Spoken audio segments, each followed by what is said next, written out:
mi jamono ji baccalauréat bi mujj naa mooy examen ginnaaw entrée en sixième ak CFA bac bi kon moom mooy deuxième examen bi gën a mag boo xamante ne ndongo yi ñu ngi koy amal jamono ji fi nga xamante ne kon mooy ci lycée technique yi. c'est ça écho yi ngeen am déjà ci déroulement épreuve yi lan la. bala ñuy tàmbali dañu leen di nuyu di leen sant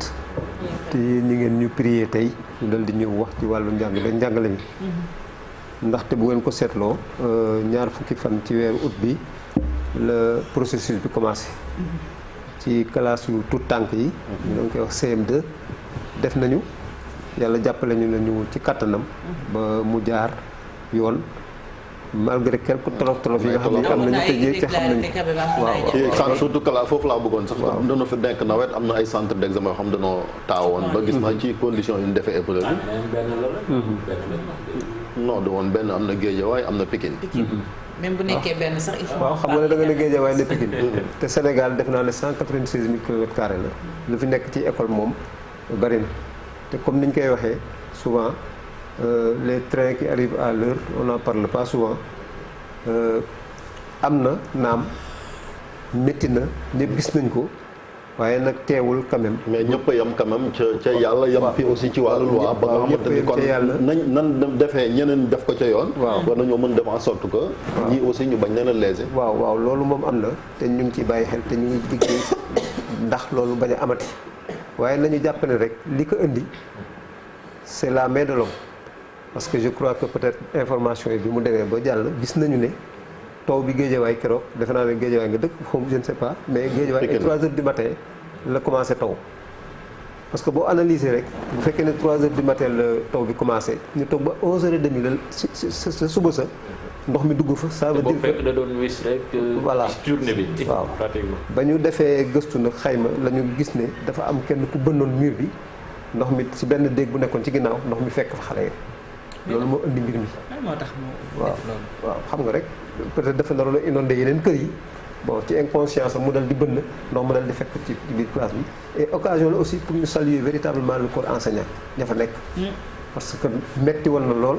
mais jàppale nañ def nañ de telle sorte que quand même épreuve yi heureusement bi mbir mi dugg ndox mi dugg fekk na daanaka pratiquement ñu terminer seen i épreuve ci wàllu at ci bi nag semaine bi ngay wax effectivement semaine bu ful la. léegi noonu yam ci CFA parce que am nee nañ aussi nemmeeku nañ erreur ci épreuve mathématique yi. yéen parents d'élèves yi gisoon ngeen même constat bi. waaw kooku moom xam nga comme c'est des aspects très pédagogiques am na ñaari kii jàngat am na ñenn ñu wax ne ñoom ña déposé épreuve yi ñoom ñoo ko def dal di maanaam lu ñu waroon a def bénéfice ñu dal di perte la. donc duñu ci xuus yenn xuus di jaaxa ci ndongo yi. ci gone yi est-ce que duñu léser xale yi aussi. effectivement am na ñu mu léser. ah oui parce que xamuñu genre épreuve yu mel noonu. parce que am na ñu ne ay pièges de questions pièges yu ñu dugal la ak yu kenn xamul mais li ci am solo rek ñun demandé nañu au ministère aussi que ñu xaw a regardant aussi ci correction yi. contexte bi sax moo ko laaj même bu dul sax wàllu peut-être épreuve boobu ñun UNAPES dañuy demander. ak contexte pandémie bi am bu fekkee ne dañuy quand même def ay corrections war nañu mën a def de telle sorte que quand même ñu dal di lever un peu le pied. pour permettre xale yi véritablement loolu mbaa du indi problème. parce que loolu commencé nañ ko déjà ci classe intermédiaire yi ak xeetu mooy yi nga xam ne nee nañ dañuy jàll classe. mais est-ce que du am conséquence ëllëg laay wax bu fekkee dañ doon yoxamal moom kay nan leen jox li nga xamante jàng. yoolu mal mënul ñàkk dans la mesure où boo ko seetloo ci réew mi ci secteur yëpp de la vie actuellement lépp ñu nga yolomal di jéem a kii te aussi nañu jàpp ne aussi ñun xam nañ ci dara ñi ñu fi yoree te ñu gérer les aspects pédagogiques du ministère. vivre nañ fi ay situations yoo xam ne grève bu 5 mois yoo xam ne yi c'était en 2015 je ne sais plus te réglé nañu ko. il y a aussi que am na ay activités de consolidation yoo xam ne bu fekkee dañuy ubbi le 12 novembre avant ñuy ubbi le 12 novembre. peut-être dinañ ko def pour renforcer mais même bu fekkee ne loolu def nañ ko tamit c'est sûr que moom année bi fu mu jaar. dina am ay impact ci enseignement apprentissage yi du préscolaire à l'université léegi bac bi nii nag moom na déjà ñu ngi ci série technique commencé nan ginnaaw suba insha allah bac général bi constat bi ngeen def sur le plan général ci li nga xamante ni déjà mooy épreuve yi bu tey ak tamit préparatif yi fuñ ci toll di wax ne rek peut-être dañuy profiter d'occasion vraiment di féliciter encourager le professeur Socé Ndiaye nga xam ne moom mooy directeur de l'office du bac ndaxte bi mbir mi amee ci début août bi def nañ benn réunion bu mag Diamniadio seen ministère composante système éducatif yëpp muy enseignants yi syndicalistes yi société civile yëpp woo nañ leen ñu dal di toog ku nekk wax xalaatam jafe-jafe nag mënul ñàkk effectivement mais peut-être fexe na de telle sorte que au niveau des établissements centre d'examen yi moom ay ce qu'on appelle comité de veille yi ko composé moom mooy société civile bi ak administration scolaire bi nga xam ne lépp li nga xam ne lii moom la ñu war a mën a dajale pour permettre à ce que examen yi jaar ci yoon ñoom dinañ ko doxal et particulièrement le protocole sanitaire parce que ñun dañ ci insister ñun trop ndaxte comme ni ñu naan bala nga naan naam ne fa principe bi nga xam ne bi moom lañ njëkk a posé mooy que le protocole sanitaire les dispositions relatives à la prévention individuelle et yan garantie la leen jox ci loolu ngir mbas mi quand même bañ a laal ndongo daal yi ak jàngalekat yi ak ñi nga xam ne ñooy surveiller li ñu mën a jàpp rek mooy dispositif bi parce que ñun dañu am ay banqaas ci ba daanaka gox-goxaan yëpp département yi am nañu ay banqaas te chaque fois ñoom dañuy remonter information fépp fu ñu xam ne fa la xaw a yànqee bu boobaa ñu dal di jéem a seet nañ lañ koy corriger informer autorité locale bi administrative ñu accompagner parce que souvent dañuy fàtte ne santé ak éducation particulièrement compétence transférée la ce qui veut dire que kuréelu bokk moomeel yi ñuy wax collectivité territoriale dañ ci war a dugal seen loxo ñu ngi ci nag mais comme lépp mënul parfait au fur et à mesure dinañu vérifier et chaque fois fu ñu gisee foo xam ne fii sooxee nañ rek ñu mën a informer l'autorité pour que mu jëm ko corriger mais actuellement au moment où je parle quand même disposition yi gis day am nañu yaakaar ne peut-être war na mën a jaar dans de très bonnes conditions mais nag comme je l'ai dit souvent depuis quelque temps principal problème bi nga xam ne bii du ñun si ñun la dépendre moom mooy wàllu yàlla subhaanahu wa taala moom mooy taw bi dinañ ci bàyyi xel et aussi peut-être loolu aussi comme li amoon tout récemment à Guédiawaye ñaan yàlla rek peut-être mu ci kiiwam mu dal di jàppale ba loolu bañ a am ay gàllankoor ci Chérif mi ngi wax ni sànq gune yi est-ce que sacrifié wuñu leen suñu yombalee affaire bi mais man damay ñëw ci mbirum classe intermédiaire yi par exemple élèves yi nga xam ne déwoon ñoo war a def terminal dafa mel ni dañoo sauté classe première yi ñetti weer lañ ci jàng déwoon ñu war a defi bac yéen loolu est-ce que déjà ci critères yi nga xamee ni la ñu sukkandiku ngir jàllale leen est-ce que bokk nan lañ koy waxee ci sax boole nañ leen ci waxtaan bi ak solution boobu est-ce que yéen enchanté na leen waaw Cheikh Tidiane xam nga dafa am un comité pédagogique un sous-comité pédagogique bu nekk au niveau du ministère parce que nag nit ki aussi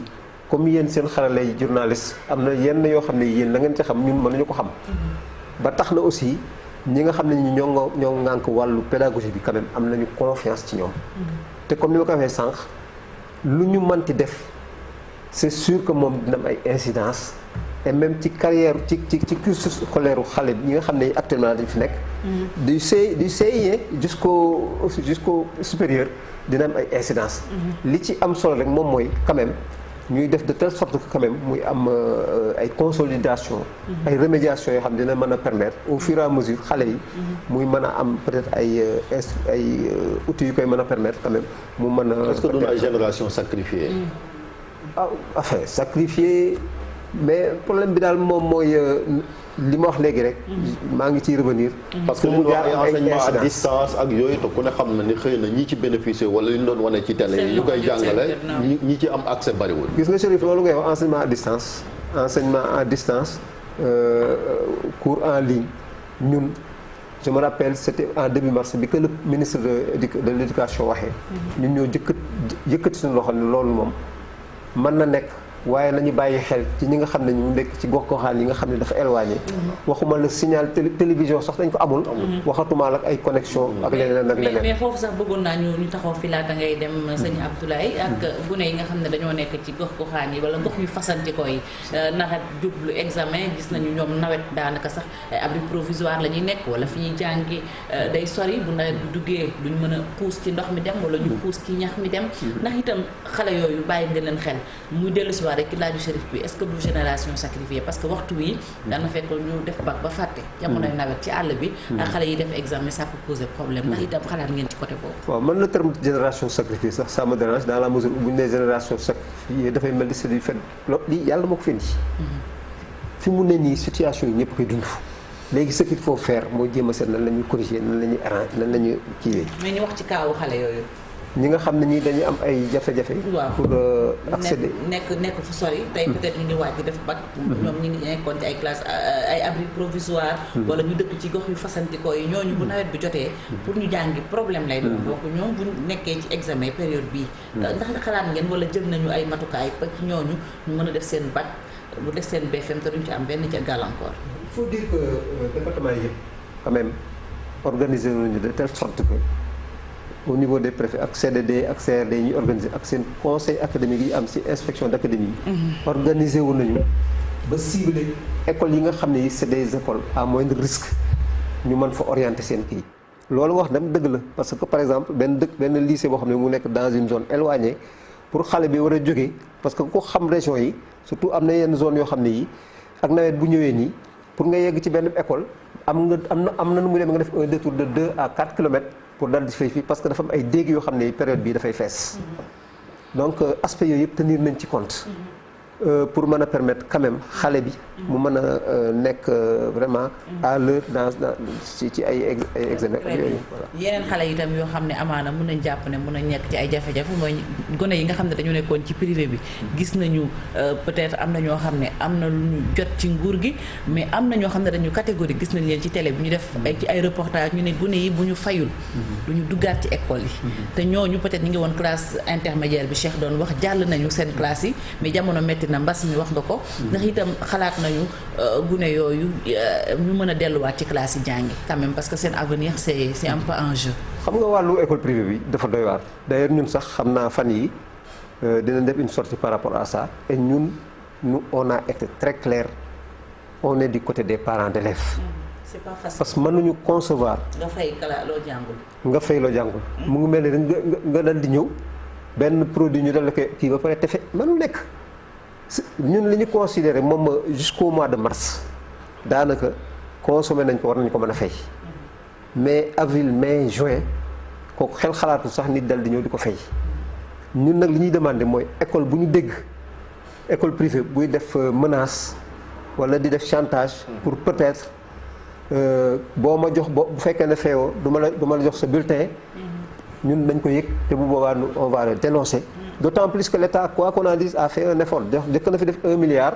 peut-être pour jéem a leen a jàppale. après ñu defaat benn état bi foofu na muut a def arbitrage. c'est vrai que subventionné na école privée yi mais ci diggante parents yi ak école privée yi bëgguñ cee àtte danoo seetaan. gis nga loolu ngay wax nii man sur un plateau de télé je l'ai dit et c'était devant le directeur de la formation de la communication du ministère de l'éducation nationale mais école privée. ñu ngi une fabrique de biscuiterie de biscuits école privée dafa am mission de service public parce que xale yooyu ëllëg ak si ñoom ñooy yore réew mi de telle sorte que situation bi bu amee état bi am na division de l'école des écoles privées bu nekk au ministère de l'éducation nationale moom moo waroon a prendre en charge affaire bi dal di mën a au moins saisir le ministère du travail ñu dal di leen woo jéem a seet lan yan conditions mais man je ne peux pas comprendre qu'un état situation yu mel nii am ñu leen di interpeller depuis longtemps et c'est l'occasion de le dire. Nous invitons le ministère et puis c'est pas le ministère seulement de l'éducation nationale il y a le ministère de l'enseignement supérieur à travers les universités privées les instituts privés yoo xam ne situation yi mu nga fa il y a aussi le ministère de la formation professionnelle yoo xam ne il y a des centres de formation professionnelle privés donc c'est tout un ensemble de départements ministériels yoo xam ne yi waroon nañu mën a toog woo ministère du travail jéem a même le comité du dialogue social le haut conseil du dialogue social parce que aussi loolu moom mooy seen mission situation yi bu ñëwee ba dal di am ba nga xam ne actuellement l'enjeu c'est l'avenir des enfants qui vont prendre en charge ce pays là ñoom ñoo war a mën a jóg dal di kii mais dem leen rek ngeen waxtaan entre privé yi pour trouver une solution moi je dis que c'est très facile. la ñu wax ci université yi rek ci bac bi ak office du bac nee noon ren résultats yi ay SMS wala ci rajo yi leen koy jaareel. loolu it ba mu amee ñun on a dit que ñoom li ñuy wax comme presque mooy distanciation physique ak yeneen d'accord mais ñëpp xam nañ ne actuellement y a un relâchement et ay résultats bu génnee je donne un exemple man ma dëkk ci village yu sori yi léegi ma dal di am d'office peut-être ça ne pose pas de problème mais bu fekkee ne yow tu es admissible au deuxième groupe nga nga dellu seen gox-goxaan. amoo réseau amoo kii. wala amoo téléphone nga wax. voilà amoo téléphone mais ce qui veut dire que ñun ce qu'on demande mooy que bu résultat yi génne nañ ko afficher. Ils ont dit qu'ils ont contractualisé avec des radios communautaires. ak yeneen d'accord c'est bien mais quand même nañ ko afficher à charge pour l'établissement les chefs de centre. mën na organiser avec des cohortes ñu dal di ñëw. nodd bi sax mën nañ koo def ma ne mën nañoo nodd ne gone yi nan dandante. voilà taxaw def nañ daa def. nga xam nga xale yi période instant boobu dañuy tiit loo leen wax ñu def ko. suñu xaar résultat am lu ko gën a metti ci àddina. sax li nga doon wax naan ci ñàkk téléphone bi sax cher am na si ñoo am na rassemblement yu ëpp yooyu am ci dëkk bi dañ koy seetaan. même l'application là bi ñu def ak sa masque rek. même l'application là bi ñu def ci kii bi pour s'inscrire pour ak ay numéro mais am na ñoo xam ne ñii bi ñu ko exploité boo defee 4-0 rek automatiquement le professeur Sosa Ndiaye c'est ce qu'il a dit nee na bi ñu xoolee sax numéro yi ñu joxee ci seen ay convocation ak yooyu boo ko tëgg bi ñu ci wootee duñ leen jot donc man donc ma la sax ci waxu téléphone boobu xam nga ba yaa ngi wax ci gox yi fasantikoo yi mais am na dëkk yoo xam ne da ngay fay dem charge sa téléphone ndax parce que dëkk bi du am courant da ngay paas dem joxe fay 100 francs ñu chargé la sa téléphone nga cap ba mu fees nga di léeg-léeg nga toog ay fan mu fay université bi sax mais ñu wax sax ci rentrée générale su ma jugul France ñoom suba la ñu war a tàmbale te sànq maa ngi seetaan France 2 population bi dañoo tiit parce que xamuñu yëf yi nu muy jur te ñoom seen classe yi bariwul élève comme sunu yossi mais ñun Mermoz aussi parents yi loolu lañ wax ñun fii yéen naka ngeen envisager loolu nga xamee ni soreetul mu yegsi en tout cas ce sera très compliqué très compliqué parce que déjà xawma statistique u déwén mais 3,5 millions élèves ñoom ñoo ne woon daaw donc distanciation physique moom xel xalaatu ko sax parce que ñëpp xam nañ ne ku dugg ci classe yenn yi rhétorique da ngay gis 3 élèves par table banc comment gérer le protocole sanitaire c'est une question véritablement moo tardé ñëpp. non on espère que balaa boobu xëy na mbas mi wàññeeku. parce que ça sera très compliqué. waaw guérison yaa université yi balaa mënuñ yem ci espérer foofu instant bi ñu taxaw xool yan solution moo ci mën a am parce que suñu demee xaar ba yëf yi yegg si ñuy nekk di tergiverser duñ ci génn. non duñ ci yegg sax parce que chaque année quand même day am benn séminaire de rentrée scolaire boo xam ne bii même avant daana am et xam nañ ne ministère dina def de telle sorte parce que quoi qu'on a dit ce ministère de l'éducation nationale contrairement à l'enseignement supérieur moom très ouvert communauté bi dañuy participer dañuy demander seen i avis. c'est très important kon lan wax ci enseignement supérieur bu ndax ëllëg incha allah université yi dañuy tëjee bu mooy bu nga xamante ni moom mooy bu Ziguinchor Assane Seck. nee nañ nag par cohorte yu ci bëri lañ koy def jël ba étape par étape étudiants yi moom démb génn nañ communiqué mu def seen benn genre confédération. c'est ça étudiants yi nekk ci les différentes universités publiques ne ñoom. ànduñ ci. yéen parents d'élèves lan mooy seen position ci reprise université yi. gis nga wàllu reprise bi. xam nga li ñu naan am na tolof yoo xam ne yi dafa nuyu woon bu yàgg kenn fayu ko ndaxte boo ko seetloo daaw actuellement am na benn problème bu taxaw moom mooy les bacheliers non orientés ñu ngi fii ba tey am na bacheliers yoo xam ne ils sont pas encore orientés. président joxoon na ndigal ñu jël leen. waaw conseil des ministres. waaw en tout cas ba mu ko waxee it waaw li ñun daal li ñu constaté ñun y a des bacheliers non orientés te ñëpp xam nañ y a aussi les universités privées yi nga xam ne yi dañu ay jafe-jafe. gis nañ sortie bi ñu defoon temps yi passé ak aussi même ni ñu leen di xaw a doyedeel ci campus scolaire yi nekk nga xam ne mën a accéder ci yenn kii yu bari yoo xam ne yi dañ ko comme bu fekkoon ñu nekk dans parce que dañu considérer que ne un étudiant bu état te fii rek la am ci àddina bi jël war ko yóbbu dans une université privée li mu waroon a am ci université publique bi en principe favori war nañu ko am fële. dañu il faut frustré bi nag comme waxtu waa ngi ñuy xool léegi reprise bi nii ak proposition yi xam ne def nañu ko maanaam par cohorte la ni waaw nee nañ de ouverture graduelle la ñu def mais ñun li ci am solo ñun moom mooy que même bu fekkee dañu def université graduelle reprise graduelle li am solo mooy am na yenn problème yoo xam ne yi leer na ne moom dina leen rattraper yan la waaw problème bi leen rattrapé wax naa ko léegi moom mooy ñi nga xam ne ñu orienté wu leen. problème yi université publique kii am UVS am nay problème maanaam yaa tout un cocktail boo xam ne bii actuellement. ñu ngi koy traîner te loolu bu ñu ko réglé wul aussi est-ce que étudiants yi dinañ ñëw ubbi. dans les conditions ñu koy jaajëfal bu baax a baax sëñ Abdoulaye Fane léegi dañuy jàll ci Allo Présidence.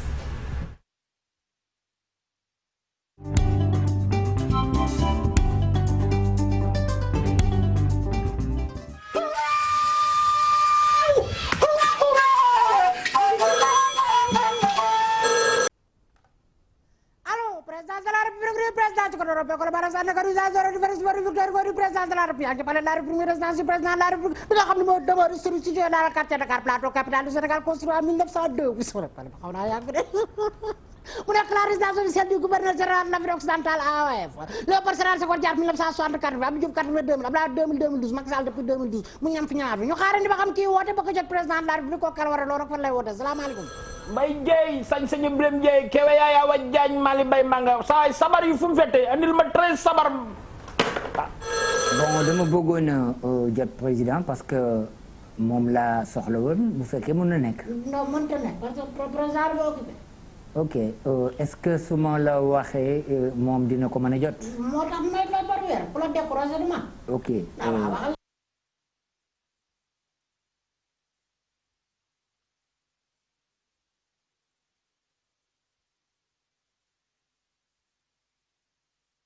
muy noonu dañoo am jafe-jafe ci élément boobu di Allo Présidence ñu ciy jégalu bu baax suñu téléspectateurs yi nekk noonu itam suñu oustaz Mouhamed Samb ak li ci tali bi xam naa bu dellu see suñu oustaz àllarba ji moom dañ koy téye mu wax ju fu muy nekk fan yi ba pare laata ñu jox àllarba suñu oustaz wala boog daa ibbeeku rek dafa yenn woon Mbodiène ci kii bi kon baax na kon oustaz comme da nga yenn woon Mbodiène xam naa àllarba ji peut-être dinañ ko joxe àllarba rek mais laata loolu faaw ñu dégg sa version Chérif yaakaar naa ni mun nañu dem ci buña bi laata ñuy wax itam xibaar bu tiis bi ñu fi dab muy génn ko àddina Adama Sow. waaw nekkoon député ci département bu Linguère donc bokkoon na ci législature wala ñu génn président parent d'élève di fa ne ànd nga kon ci position étudiants yi ñoom ne bon tant que changé wul. ñoom nee nañ reprise graduelle bi. ànduñu si waaye bu ci dal lañ moom. waaw ñun li ci am solo mooy. du ma dugg ci loo xam ne li maîtriser wu ma ko baax parce que bu ñu nee peut-être reprise graduelle bi ànduñu ci am nañu seen raison propre mais ñun li ma xalaat moom mooy war na mën a nekk dans la mesure bu fekkee ne fu mel ni Ziguinchor nekk dans les conditions qu'est-ce qui empêche que ñoom ñëpp wala. moi je dis que bu fekkee ne université bi nga xam ne bi nekk na dans les conditions war na mën a ubbi war nañ ko mën a permettre mu dal di ubbi mais bu fekkee ne dañu ku nekk di xaar kañ lañ jëm. parce que bu ñëpp parewul mën nañ dem ba pare janvier wala février donc reprise graduelle war na mën a nekk mais day fekk quand même que toutes les conditions soient remplies pour université bi nga xam ne moom la concerné ñu mën a ubbi nag ce contexte de pandémie là kenn xamul kañ lay jeex véritablement et puis ak situation bi université tamit respect protocole bi ñuy wax tamit est-ce que mën na fa ne vraiment parce que surpopulation moo fa nekk tamit. ce sera très compliqué loolu daal laa mën a wax xam nañ ñun ñëpp jaar nañu université. dégg nga quoi ñun ñu ngi fay jaar ay 77 78 à l'époque. à l'époque c'était très difficile sax parce que man je me rappelle à midi. boo dawul gaaw dugg resto am na ñu si xam ne juddoo gu ñu woon de. gis nga ce qui veut dire que ñun à l'époque. premier resto c'était à midi. da ngay obligé dal di daw rapidement pour mën a dugg premier resto boo amee cours à 15 heures. waxatuma laa léegi nga xam ne mais c'est mën nga dem rang midi añ 14 heures. plus de 40 ans après situation bi donc protocole sanitaire moom man je ne sais pas comment ils vont s'arranger pour régler loolu. mais li am solo rek pour wax rek comme li ma koy waxee rek. lii moom lañ koy sol. parce que un mois sur l'éducation gis nañ li nga xamante ne wax nañ ko fii ci université yi ak examen de fin d'année yi mbas mi. waaw pour man question éducation su comme ñun lu bëri dañ ko roy ci France ci lu baax ak lu bon. éducation dafa war a nekk au centre des préoccupations gis nga su actuellement France ministre bu fa ëpp doole ci médias yi. Jean-Michel Blanquer la mooy le ministre de l'éducation nationale. parce que problème mu xale en France. tous les jours ci soo ubbee seen journaux yi. moom mooy nekk au cœur de l'actualité. ñun malheureusement joxuñu jàng dayoo bu mu tollool lu ñuy suñuy waxee ci jàng rek ak jàngale mooy soit dañ naan enseignants yi grève nañ wala am nañ tel jafe-jafe alors que dafa war a nekk amuñu lu gën suñu ndaw te mënuñu tabax réew te tabaxuñ ko ci système éducatif bu normal donc loolu rek laa am lu mu ci wax dayoo bu ñu war a jox jàngale ak gëdd bu ñu ko war a jox ba léegi des na ci réew mi jox ñoo ko mu ngi noonu Chérif laata ñuy yëkkati jataay rek ñu wax ci xibaar bi nga xam ne dab nañu en 10 secondes. waaw moom Adama Sow député la woon ci 12e législature bii ñu passé ci la bokkoon donc nekkoon département bu Linguère dafa am malaise bu ñu sukkandikoo suñu correspondant Mamadou Mouhamed Ndiaye daal ñuy yëgal tiis wi ñu ñaanal ko yàlla mu yërëm ko xaaree ko aljanna wooy fan sof si ko jërëjëf Chérif ñu dig la daje yow Cheikh Tidiane demain incha allah à partir de 6h30 muy noonu Barka à lundi incha allah ci jàngat bi sëñ Abdoulaye Fane ñu lay jaajëfal bu baax a baax waaw Pikine Gazelle waa ONAS nee nañ ni rek la nañu problème bi c'est une bonne nouvelle mais il faut Habib Faye suivre voilà muy noonu Habib Faye comme DG bu l'ONAS di Lansana Gagny Sakho nee na indi nañ dem nañ fa dinañ ci indi ay saafara Habib toppal ñu élément bi bu baax duñ leen jaajëfal sunu téléspectateurs yi depuis 6h30 dañu àndoon ak yéen ci info du matin ci télévision Futur Média bon début de semaine très bonne journée à toutes et à tous merci